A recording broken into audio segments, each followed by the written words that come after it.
தமிழ்நாட்டின் புதிய தலைமை செயலாளராக முதலமைச்சரின் தனி செயலர் முருகானந்தம் நியமனம்.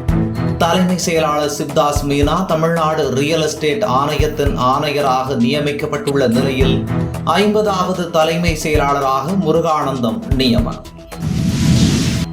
தமிழக ஆளுநர் RN ரவி டெல்லி சென்றார். ஜூலை 31ஆம் தேதியுடன் பதவிக்காலம் முடிந்தும் புதிய ஆளுநர் பற்றி அறிவிப்பு வெளியாகாத நிலையில் பிரதமர் நரேந்திர மோடி உள்துறை அமைச்சர் அமித்ஷாவை RN ரவி சந்தித்து பேச உள்ளதாக தகவல்.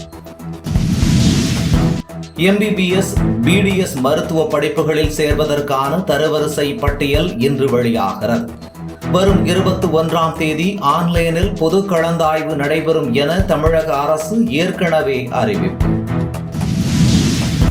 ஜார்க்கண்ட் முக்தி மோர்ச்சா கட்சியில் இருந்து மூத்த தலைவர் சம்பாய் சோரன் விலகிய பின்னணியில் பாஜக இருப்பதாக முதலமைச்சர் ஹேமந்த் சோரன் குற்றச்சாட்டு.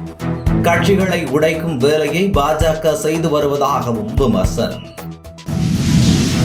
நாடு முழுவதும் வரும் அக்டோபர் மாதம் BSNL நிறுவனம் 4G சேவையை அறிமுகம் செய்ய உள்ளதாக தகவல்.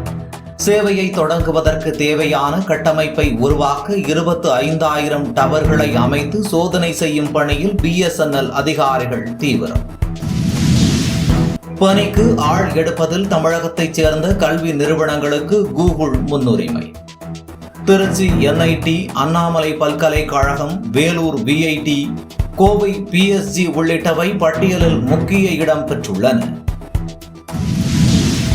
கொடைக்கானலில் உடல்நலம் பாதித்த நிலையில் சிகிச்சைக்காக டோலில் வைத்து மருத்துவமனைக்கு தூக்கி செல்லப்பட்ட பெண் உயிரிழப்பு.